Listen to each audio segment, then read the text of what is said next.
Shalom Leculan, shalom a todos os amigos do canal Techuvá Total.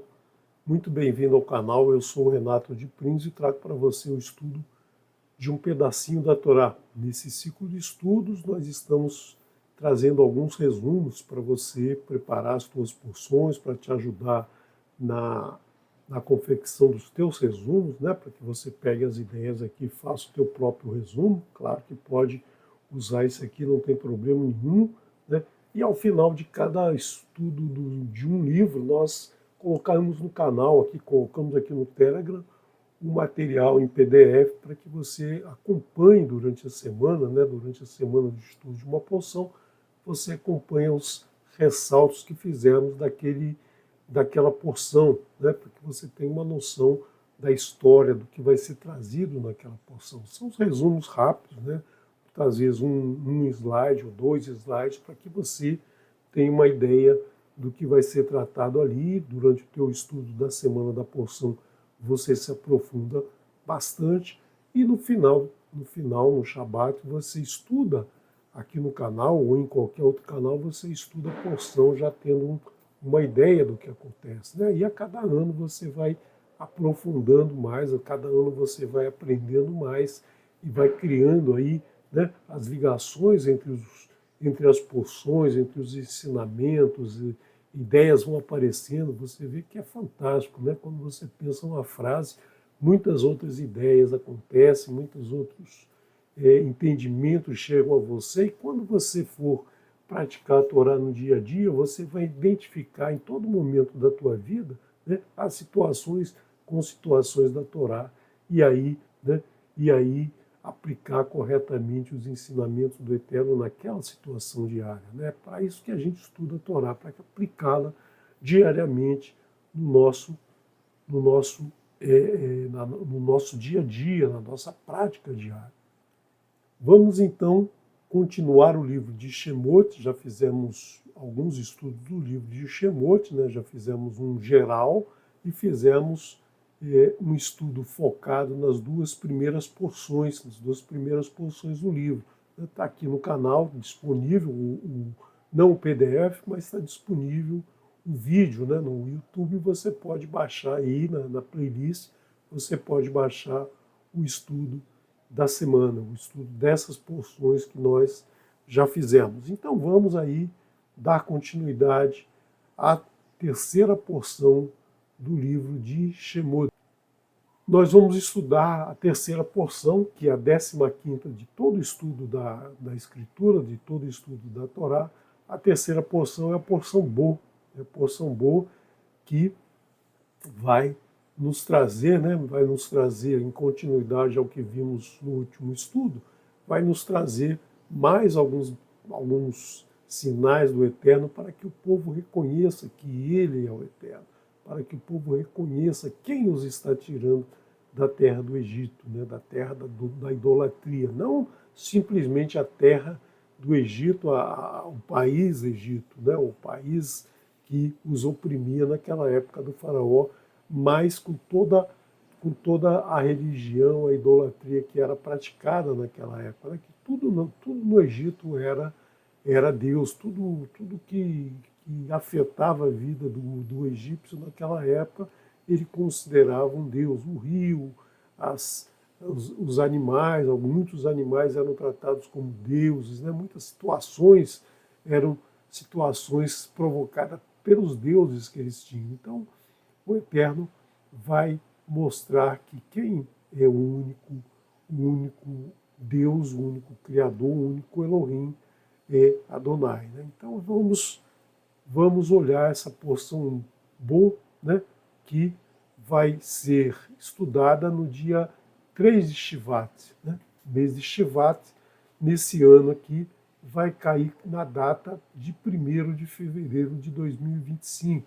Então nós vamos estudar a porção Bo, que vai do capítulo 10 do livro de Shemot, verso 1, ao capítulo 13, verso 16. São 106 versos, né, uma porção de tamanho bastante grande, né, mas você consegue ler isso, né, você consegue ler isso um pouquinho por dia, né, você vai ler aí né? Você vai ler um pouquinho por dia, alguns versos por dia, procurar entender, discutir, ruminar esses versos, e no Shabat a gente aqui no canal, ou qualquer outro canal que leva o estudo da Torá na sua língua original, no hebraico, né? Qualquer outro estudo vai, muitas vezes, conseguir passar pelos 106 versos, outras vezes em menos versos. Né?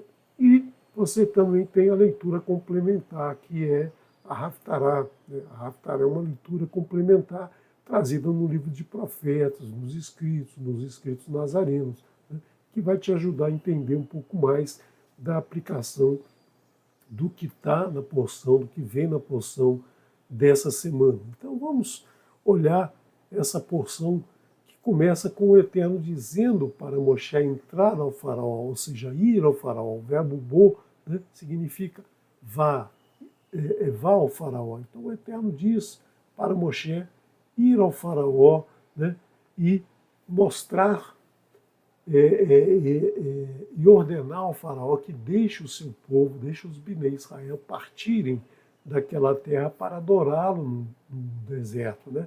E o faraó, você sabe desde a última porção, o faraó resiste, o faraó endurece o coração e não deixa o povo, né, o povo sair. E agora, no caso, quem endurece o coração do faraó é o próprio Eterno. O Eterno faz isso para que o faraó resista e ele mostre, né, mostre os sinais. Por quê? Porque todo ser humano gosta de ver sinais do Eterno, gosta de ver maravilhas, gosta de ver coisas inusitadas, coisas que fogem do nosso dia a dia, né? Como se tudo que acontece no nosso dia a dia já não fosse um milagre. Né? Então a gente quer ver um maravilha e quer ver o granizo cair conjuntamente com o fogo dos céus, como nós vimos na última porção. Né? Então aqui também, né, também o povo quer ver isso. E o Eterno mostra, porque o povo saiba quem é o único Elohim, né? O único Adonai. Então ele mostra isso para o povo através dos seus sinais. Né? Então Moshe pergunta ao faraó, quando é que você vai deixar o povo partir? E o faraó diz, amanhã, né? Amanhã eu vou deixar o povo partir. Mas então ele não deixa, e o que acontece? O Eterno manda gafanhotos, né? Gafanhotos sobre a terra de Mitzrayim. Então, esses gafanhotos, eles vêm depois do granizo. O granizo, né? Aquela água em forma de giro que cai dos céus e também caiu aí juntamente com o fogo, caiu dos céus, destruiu toda a plantação, destruiu todo o recurso que eles tinham, e agora vem os gafanhotos, ou seja, aquela planta que não foi destruída pelo granizo vai ser comida pelo gafanhoto. Né? O gafanhoto é voraz nessa hora, né? Porque não foi uma meia dúzia, foram muitos gafanhotos. É uma nuvem espessa de gafanhotos por todo o Mitzrayim, por todo o Egito, comeu tudo, né? Tudo foi destruído. O faraó assusta, o povo reclama com o faraó chama Moshe, né? Chama Moshe e diz que vai, né? Que vai permitir o povo partir, que ele pecou contra o Eterno. Ele diz que pecou contra o Eterno e, né, e diz para o povo ir adorar o Eterno lá no deserto. Mas ele diz que só os homens, né, só os homens devem ir, né, que os rebanhos não fossem. Por quê? Porque o que ele Moshe não aceita. Por quê? Porque ele tinha que ir, né? Ele tinha que ir com todos. Então, primeiramente, com os gafanhotos, ele quer que só os homens vão. Né? Depois, quando vem as trevas, né? O Eterno cobre durante 3 dias e 3 noites, treva total sobre Mitzrayim. Né? Então, nesse momento aí, o faraó diz, pode ir, né? Mas deixe os seus rebanhos aqui. Por quê? Porque o faraó temia que Moshe, né? Moshe e todo mundo saísse, escapasse, né? Naquele momento, saísse do Egito e não voltasse mais. Então ele mantém os rebanhos lá na sua terra. E Moshe não quer levar só o povo, porque ele precisa de animais para fazer oferta ao Eterno. Né? E diz que não poderia deixar de levar os animais para fazer oferta ao Eterno. E não saberia qual animal que usaria para fazer a oferta, e então ele tinha que levar todos os animais. Quando o faraó está quase cedendo, quando o faraó está quase aceitando, o Eterno endurece o coração do faraó. O Eterno faz com que o faraó desista da permissão, que ele não permita mais, e ele ainda fica revoltado, né? O faraó fica revoltado com Moshe e diz para ele: se você aparecer na minha frente de novo, eu vou te matar. E Moshe diz para ele: então, eu nunca mais vou aparecer na tua frente. Né? Então é isso que ele faz, ele sai da frente do faraó. Né? E o Eterno diz para Moshe, né? Diz para Moshe que uma praga maior virá sobre todos, né? Uma praga maior virá, né? Virá sobre Mitzrayim. E então, nessa praga final, após essa praga final, o faraó permitirá que todos saiam. Né? E nessa praga final, na saída, eles levarão metais preciosos, como o ouro, a prata, né, o bronze, eles levarão tecidos, eles levarão muitas coisas para o deserto. Então nós vamos ver mais à frente, nós vamos ver em porções mais à frente, que todo o material, todos os itens para a construção do Mishkan no deserto foram tiradas, né? Quando o povo for convidado a fazer uma contribuição na porção Trumá, eles já vão estar com esse material que foi tudo retirado de Mitzrayim. O Eterno faz com que eles saiam, né, de braços erguidos e com toda a recompensa por esse período longo de servidão, né, de escravidão que eles passaram no Egito, em Mitzrayim. E o Eterno diz que por volta de meia-noite, né, ele passará por cima de todo o Mitzrayim. Né? Todo Mitzrayim vai ser, o Eterno vai passar por todos. E ele então, né, vai dizer que nessa noite, após a sua passagem, o povo sairá de Mitzrayim, nenhum cão, não se ouvirá o rosnado de nenhum cão, ou seja, vai ser feito tudo em muita tranquilidade, muita shalom. Então o povo, os Bnei Israel, os filhos de Israel, vão sair em tranquilidade, sem incômodo de ninguém, de nada, né? Nem os animais, nem os cães vão latir para o povo que vai sair. Né? E qual vai ser essa praga? Justamente para que o primogênito do Eterno, que é o povo de Israel, que são os Bnei Israel, esse povo formado pelos Bnei Israel, é o povo primogênito do Eterno, que foi agredido, que foi atacado, né, que foi escravizado pelo Egito. Esse primogênito, então, vai ser vingado pelo Eterno. O Eterno vai retirar o primogênito de todo o egípcio, né, todo primeiro filho de todo o egípcio, dos homens e de animais, vão ser mortos naquela noite, naquela passagem do Eterno. Então, o Eterno mostra que nesse momento, ele vai ensinar o que é a Pêssar, né? A Pêssar que é conhecida até os dias de hoje como a Páscoa, né? A Páscoa, esse momento da passagem do Eterno. Então ele vai ensinar o que deve ser feito no 10º dia daquele mês. Aquele mês passa a ser o primeiro mês do calendário, mês de Aviv, atualmente o mês de Nissan, que é o mês da primavera, né? No dia 14, no dia 10 do mês, todos devem levar para casa um cordeiro perfeito, um cordeiro sem manchas, sem machucados, sem nenhum problema físico, sem nada que o torne imperfeito. Vão levar cada Bnei Israel vai levar um cordeiro desse, de 1 ano até 1 ano, para dentro de casa, né? Um filhote de cordeiro, e durante 4 dias ele vai alimentar o cordeiro, vai cuidar do cordeiro, e no 14º dia esse cordeiro vai ser morto, o seu sangue vai ser passado nas nos umbrais da porta, né, nos batentes e na trave superior da porta, e esse carneiro vai ser assado, não cozido, vai ser assado e vai ser comido pelos familiares, por todos que habitam aquela casa, ou se tivesse alguém vizinho ali que fosse uma, duas pessoas só, não fosse muito grande, um cordeiro fosse muito para eles, poderia ser dividido aí, poderia ser compartilhado com aquela família. Então, nós temos aqui a instalação dessa Páscoa, né, da Pessa, a Pessa do Eterno, a passagem do Eterno, que acontece naquela noite, né, o 14º dia,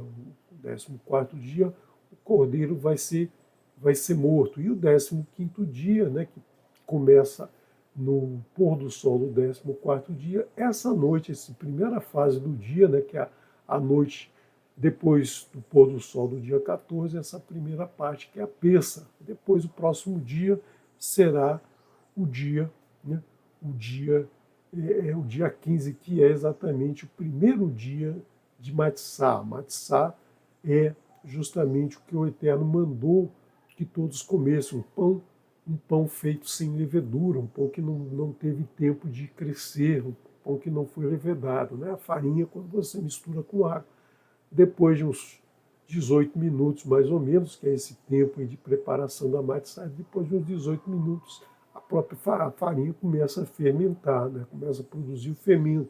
Então o Eterno manda retirar durante uma semana o fermento das casas, e aí a gente tem todas as instruções da Pessa, né? E da semana de Matzot. E então, durante essa noite, né?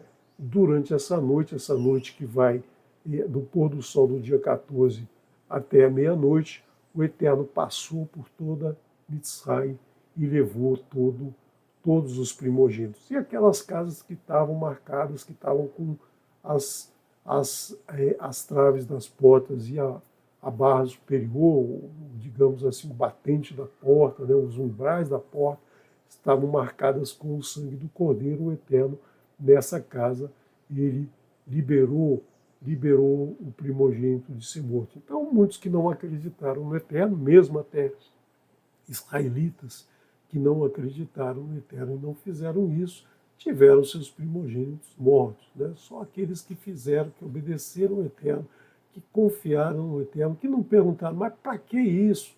Por que eu vou fazer isso? Né? Por que eu vou pintar com sangue? Né? E isso era uma maneira também de agredir aos egípcios. Né? Por quê? Porque o cordeiro era um animal sagrado para o egípcio, era um deus, né? Considerado um deus. E o Eterno, nessa noite, então, né, ele faz um juízo contra todos esses deuses. Né? Então, todos os deuses do Egito nesse dia foram desbancados pelo Eterno. Né? Então, o Eterno mostrou para todos que ele é que ele é o verdadeiro, né? O verdadeiro Elohim de todo Israel.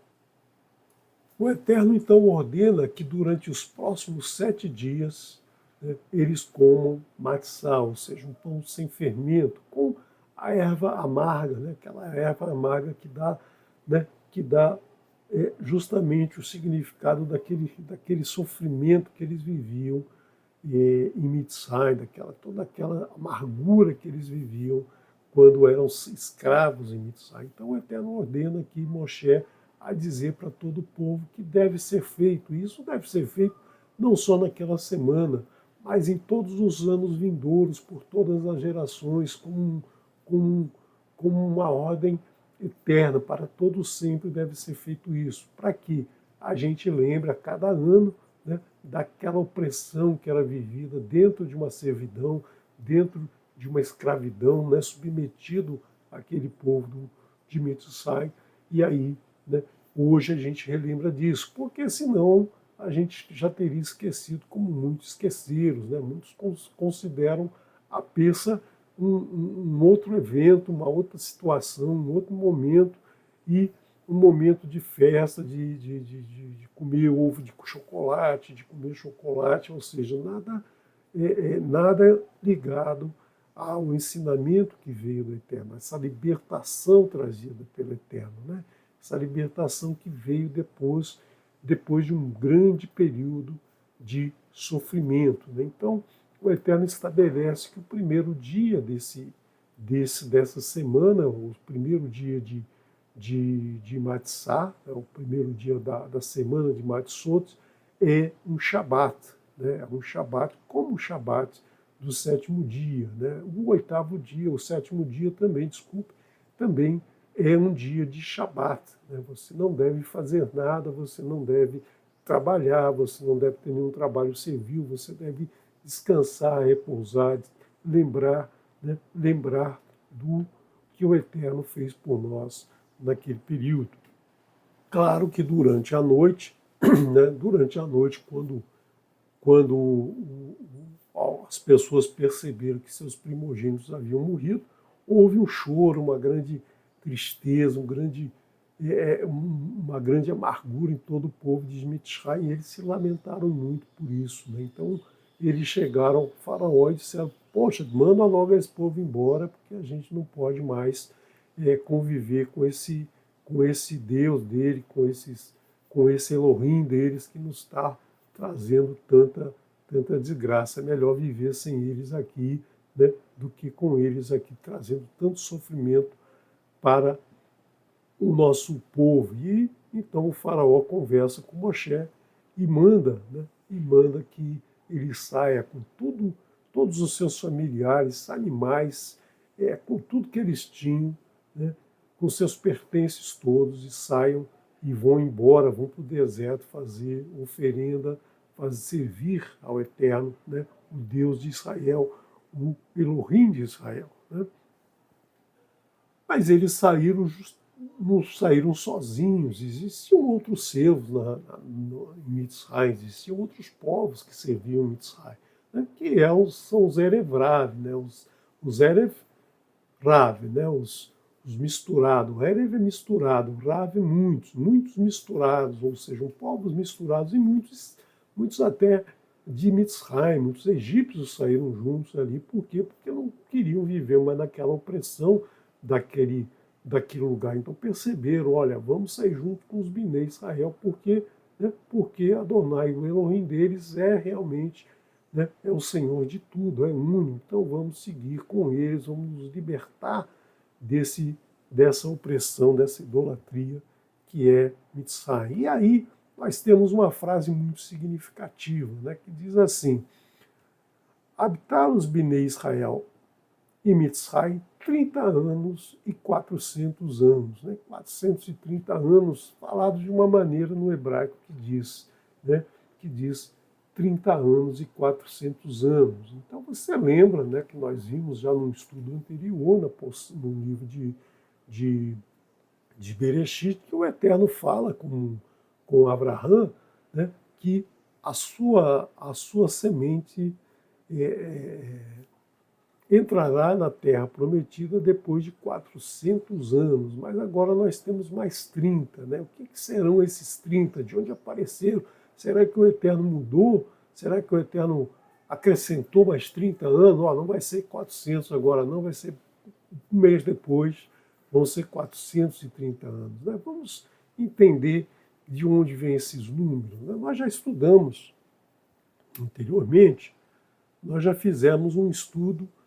No último estudo de Bereshit, nós fizemos um estudo da Toldot Bereshit, né? Viemos lá desde de Adão até Moshe, mas alguns detalhes ali eu não coloquei justamente para que a gente pudesse acrescentá-los agora, né? Não tínhamos essa informação dos 430. Então, eu quero trazer para você justamente porque isso é um motivo de muita discussão, né? Muitos estudiosos já tentaram explicar esses 430 anos de várias maneiras. Por quê? Porque não atentaram para o que a gente já colocou naquele estudo de Bereshit, né?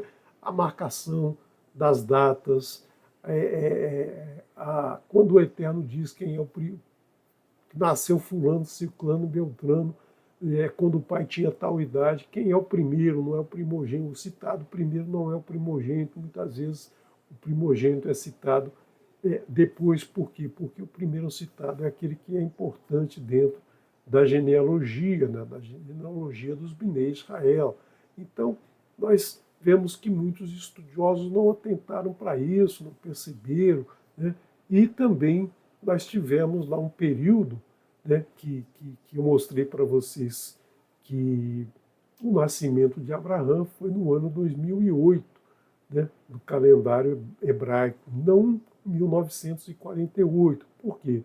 Porque senão o seu irmão mais novo, né, teria que ter tido uma filha chamada Sarai, né, tinha que ter tido uma filha com 8 anos de idade. Por quê? Porque Sara, nós vimos que Sara tem 10 anos a menos que Abraão, então ela nunca poderia ser filha de um irmão mais novo que Abraão, e sim de um irmão mais velho. Mas todos consideram que Abraão nasceu em 1948. E aí, né, aí há uma matemática complicada aí para provar esses anos. E nós mostramos que foi naturalmente pelas datas trazidas na Escritura, né? Então vamos olhar aqui esses 30 anos que aparecem. Nós vimos lá em Bereshit, voltando lá um pouquinho ao livro de Bereshit, que quando Terah está na sua terra de Ur, lá no local chamado Ur, morreu seu filho Aram, não Haran, Aram. Morreu seu filho Aram, pai de Sara, né? Sara, que vinha a ser a mulher de Avram, no caso, né? Sarai e Avram. Então, Terah toma seu filho Avram, toma Lote, o seu sobrinho, filho também de Arã, né? Sarai e a esposa de Avram, que ela já havia casado com Avram, e sai de Ur para ir a Canaã. Então, para ir à terra da promessa, a terra que o Eterno mandou Terah ir. Mas quando ele chega, né, em Harã, ele permanece em Harã. Então ele começa lá a fazer objetos de adoração, né, estatuetas de deuses, né, e fica lá em Harã. Ele, seu filho Nahor, né, o filho mais velho Nahor e sua família, e Avram ficam lá trabalhando, fazendo isso. Nahor vai seguir a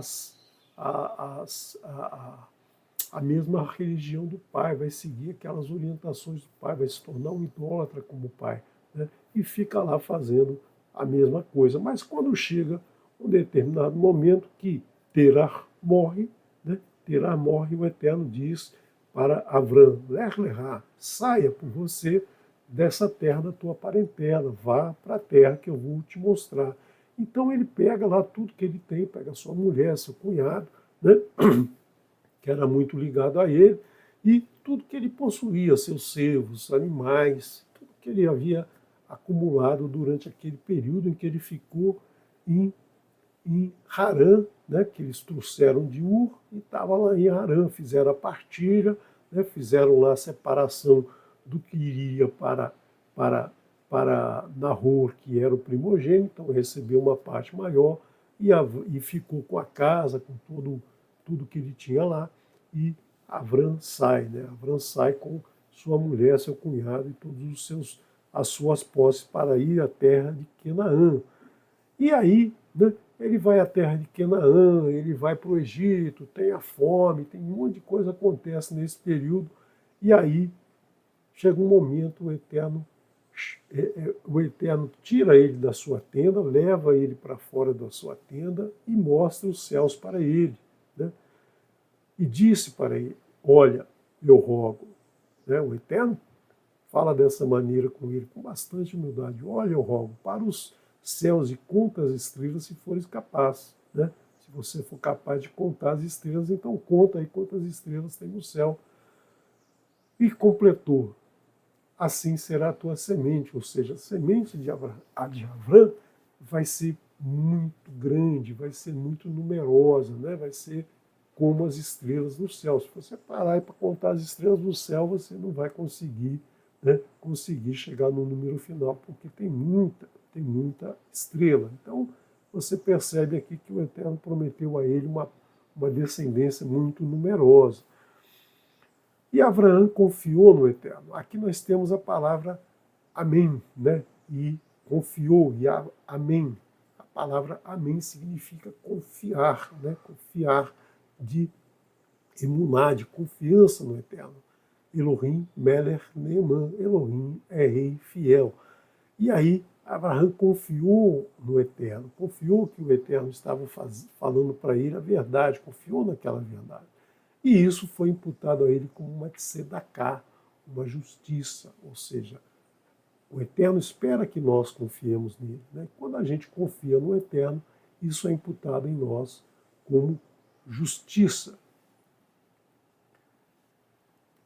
E disse Abraão, e o Eterno disse a Abraão, saiba que peregrina será a tua semente na terra que não é deles, e os servirão e os afligirão 400 anos. Então aqui nós temos a origem dos 400 anos, os 400 anos, né, que o Eterno diz que o povo será peregrino naquela terra. Então o povo será peregrino naquela terra que não é deles, né, uma terra que não é deles. Então, como que isso vai acontecer? Né? Então esse povo não vai simplesmente assumir de imediato. Vão levar 400 anos ainda a partir daquele momento. Né? A partir daquele momento, o Eterno faz essa aliança com ele, com Avram. No momento ainda ele é Avram. E a quarta geração, né? A quarta geração retornará aqui, porque não se completará a iniquidade do Emori, do Emori até aqui. E quem é o Emori? Né? O Emori é o amoreu, né? O amoreu que vai tomar conta daquela região, e só na quarta geração, a quarta geração, que é a geração contada a partir de Abraão, né? Abraham, Isaac, Jacó e os Binei e Israel, que são os descendentes de Jacó, serão essa quarta geração. Né? Então, nós vemos aqui que o Eterno já está dizendo claramente quanto tempo vai ser e qual geração virá para essa terra. Ou tornará exatamente aqui, a essa terra de Canaã, a terra que ele está fazendo, né? Está concedendo a Abrão. E ao fim de 30 anos, nós vemos isso no livro de Shemot,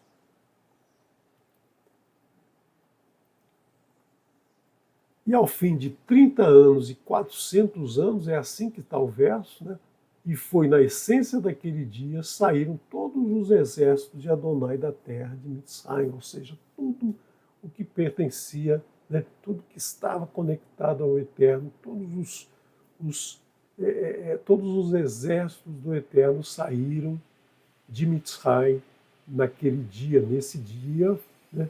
Nesse dia, depois de 430 anos. Não é naquele dia ali que eles estão lá, não é naquele dia que o povo está saindo de Mitzrayim, mas no momento que o povo vai entrar na terra prometida pelo Eterno. Né? No momento que eles saem de Mitzrayim, no sentido de que não é a Mitzrayim, país Mitzrayim, mas é Mitzrayim como a base, a sede da idolatria, né? A idolatria que estava sobre todos. Então você vai perceber durante a leitura do livro de Shemot Vaikra, Bamidbar, né, que o povo viveu num deserto que não pertencia à terra de Canaã, que eram vários povos, né? Vários povos viviam ali e várias idolatrias aconteciam ali naquele meio. Então o povo de Israel vai guerrear com muitos desses povos, né?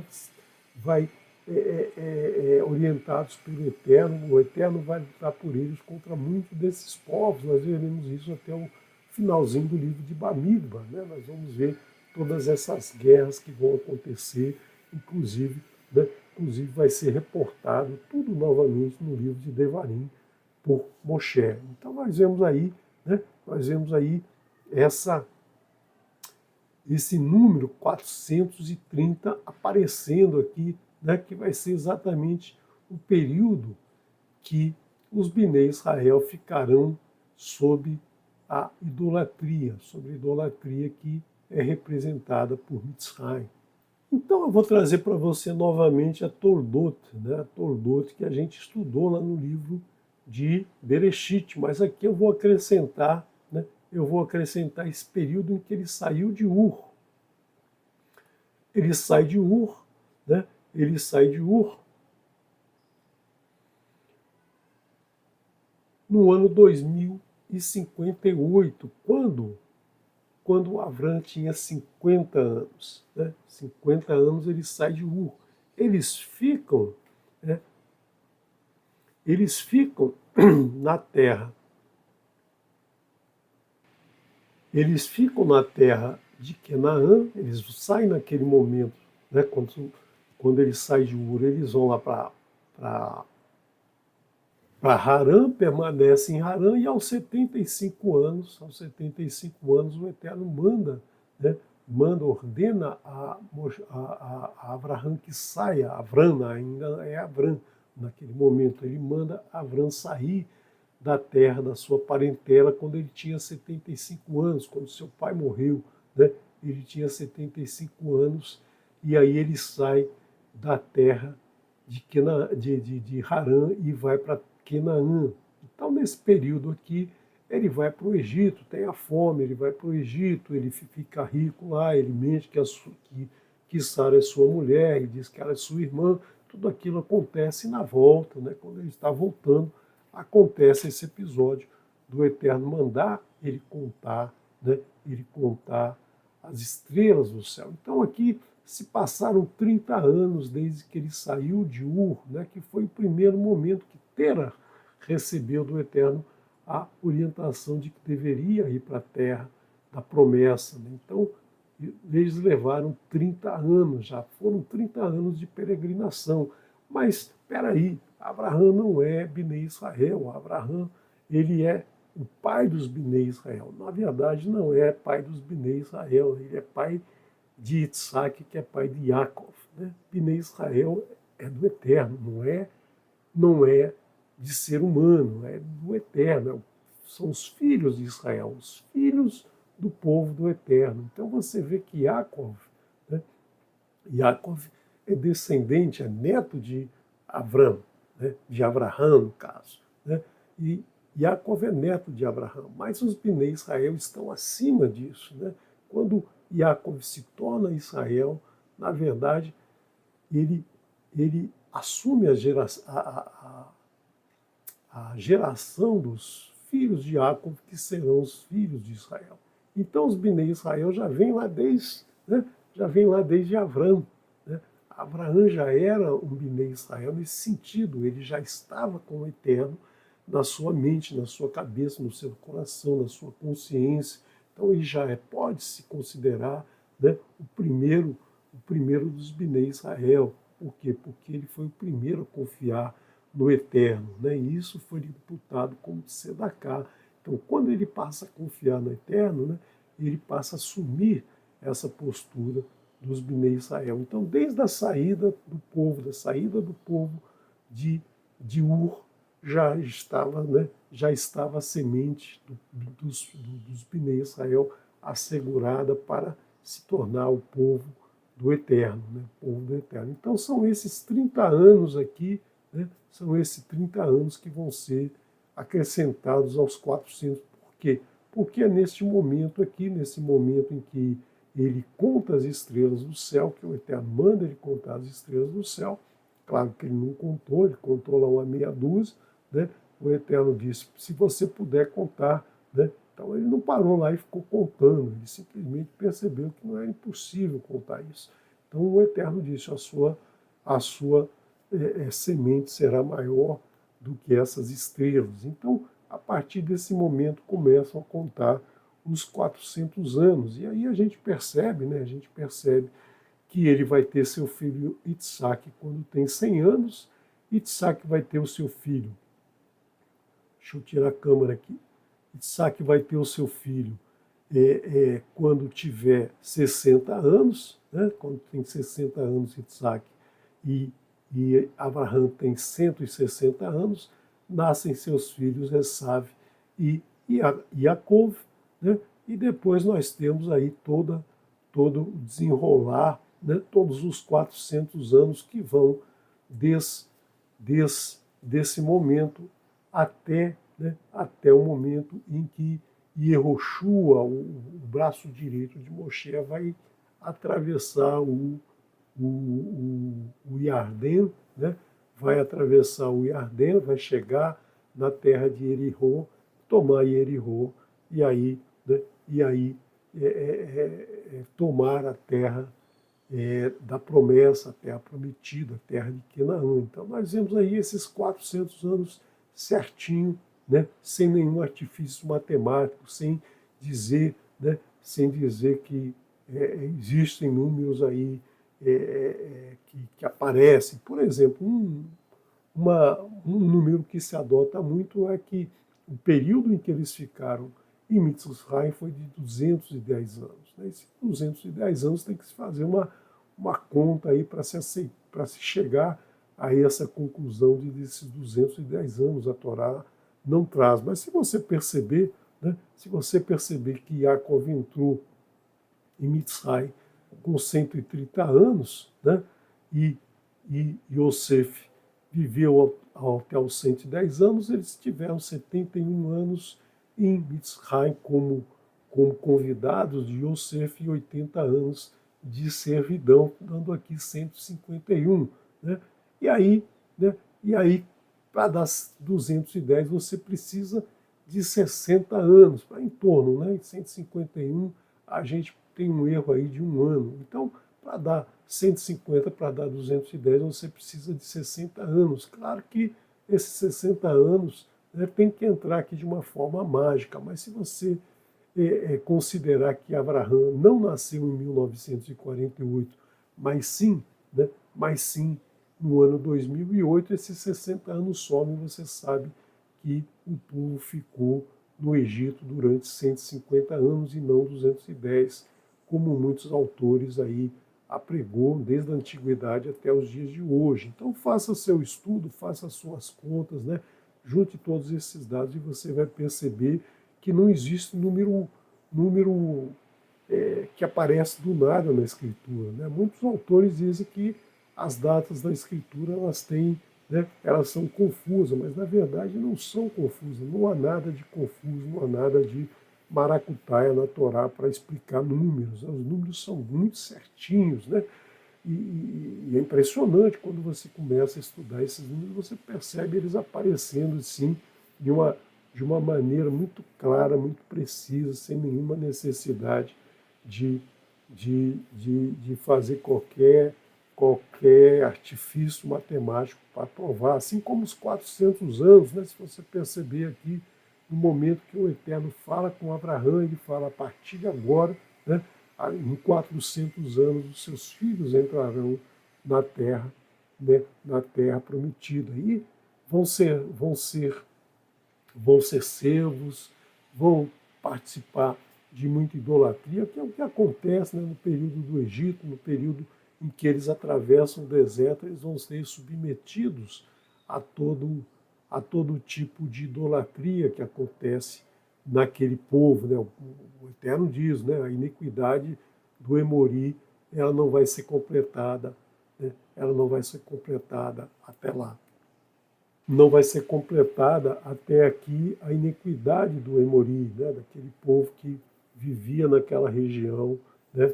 Naquela região, os amoreus que viviam naquela região do deserto em que eles vão atravessar. Então, você vê que está claramente trazido na Escritura todos os períodos, todas as datas, todos os momentos né, do que o Eterno nos conta aqui.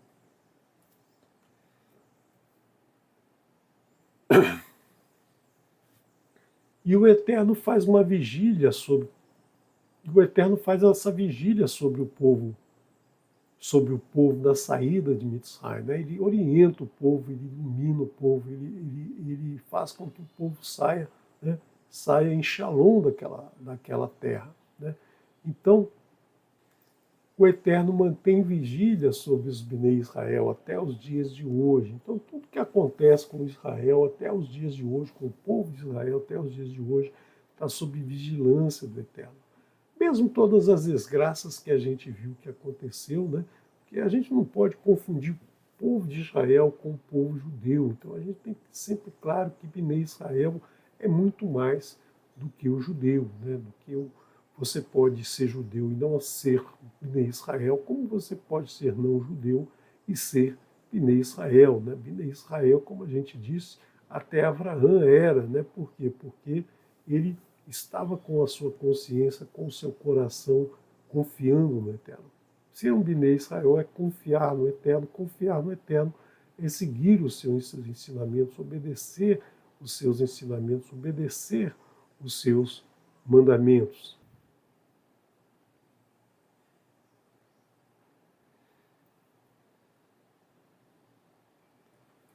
E aí nós vemos que e aí Adonai, né? Adonai diz a Moshe e a Arão todos os regulamentos acerca de Pêssar, né? Como se deve matar o cordeiro, como se deve comer o cordeiro, a matzá, o maror, o alimento amargo, né? Então todo, todos os detalhes, né? Todos os detalhes são apresentados aqui, né? Em alguns versos nos trazem todos esses detalhes, e o Eterno diz para que toda a comunidade dos filhos de Israel, dos Bnei Israel, devem guardar esse mandamento, o mandamento da Pêssah, de como, né, de como celebrar a Pêssah, do Shabat, né, que é o dia, o primeiro dia da Pêssah, né? O primeiro dia da Pêssah não, o primeiro dia de Matzot, porque a Pêssah é só aquele período, né, no começo do dia 15 de Nissan, do mês de Aviv. O mês de Aviv, o mês de Nissan, é o mesmo nome, são nomes diferentes para o mesmo mês. O primeiro mês, né, o mês da primavera, na lua cheia, você tem aí, né, você tem aí nessa noite a passagem, a Pêssah do Eterno. Né? O primeiro dia que a gente comemora um dia de Páscoa, na verdade, não é um dia inteiro, são algumas horas, né, por volta da meia-noite, como o Eterno diz, por volta da meia-noite eu passarei sobre e levareis todos os filhos de Mitzrayim. Então é esse ensinamento que a gente tem que aprender aqui, né, e levar para os nossos filhos. E isso vale não só para o Bnei Israel, não só o natural, mas também para o estrangeiro. Né? Todos têm direito a essa Pêssah do Eterno. Todos têm direito a comemorar a Pêssah do Eterno.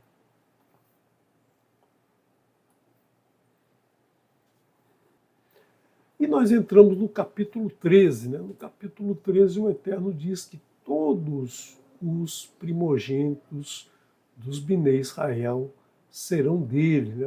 Dos homens, dos seres humanos, né? Todos os Bnei Adam serão consagrados ao Eterno, assim como dos animais, e também, né? E também nós vamos ver posteriormente que todos os vegetais, a primícia deve ser oferecida ao Eterno. Né?